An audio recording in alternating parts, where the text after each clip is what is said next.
भगवानगड भक्कमपणे धनंजय मुंडे यांच्या पाठीशी असल्याचं नामदेव शास्त्री यांनी सांगितले। इतकंच नाही तर धनंजय मुंडे हे खंडनखोर किंवा गुन्हेगारही नाहीत असेही त्यांनी म्हटले आणि नामदेव शास्त्रींच्या या विधानानंतर पुन्हा एका नव्या वादाला तोंड फुटले। नामदेव शास्त्रींच्या या भूमिकेवर राजकीय प्रतिक्रिया येत असतानाच आता सामाजिक कार्यकर्त्या तृप्ती देसाई यांनी मोठा गौप्यस्फोट केलाय। परळीत करुणा मुंडे यांच्या गाडीत धनंजय मुंडे यांच्या सांगण्यावरून पिस्तूल ठेवण्यात आल्याचे त्यांनी म्हटले। त्यानंतर अनेक दिवस करुणा मुंडे या प्रकरणात तुरुंगात होत्या, त्यामुळे महंत नामदेव शास्त्री अशा मुलाची बाजू कशी काय घेऊ शकतात असा सवाल तृप्ती देसाई यांनी उपस्थित केला।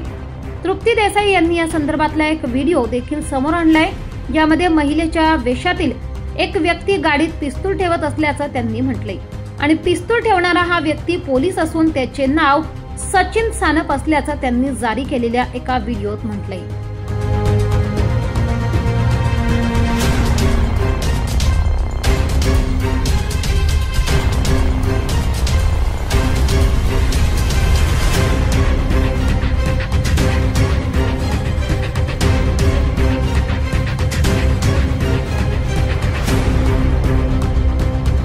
3 वर्षापूर्वी जेव्हा धनंजय मुंडे यांच्या पहिल्या पत्नी करुणा मुंडे यांच्या गाडीमध्ये पिस्तूल ठेवण्यात आलेलं होतं आणि त्या संदर्भामध्ये करुणा मुंडेंना अटक झालेली होती। अनेक दिवस ज्या आहेत त्या जेलमध्ये होत्या आणि आज महंत नामदेव शास्त्रीजी तुम्ही ज्या मुलाची बाजू घेताय, ज्या मुलाचं कौतुक करताय, त्यांचीच ती पत्नी आहे ना।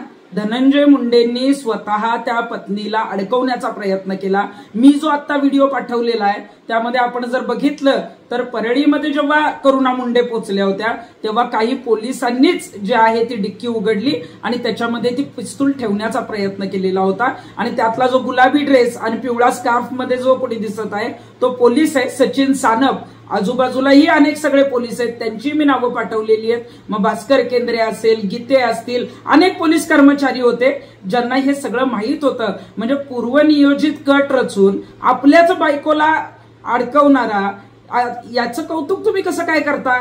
मग तो गुन्हेगारी प्रवृत्तीचा नाही असं कसं म्हणता? बरं, त्याच्यानंतर स्वतःच्या पत्नीला जेलमध्ये पाठवणं, मला वाटतं की एवढी क्रूरता कुणाकडेच नसेल। मला महंत नामदेव शास्त्रींबद्दल आदर आहे, परंतु एकदा दोन्ही बाजू तपासा आणि सत्याची बाजू आवर्जून घ्या।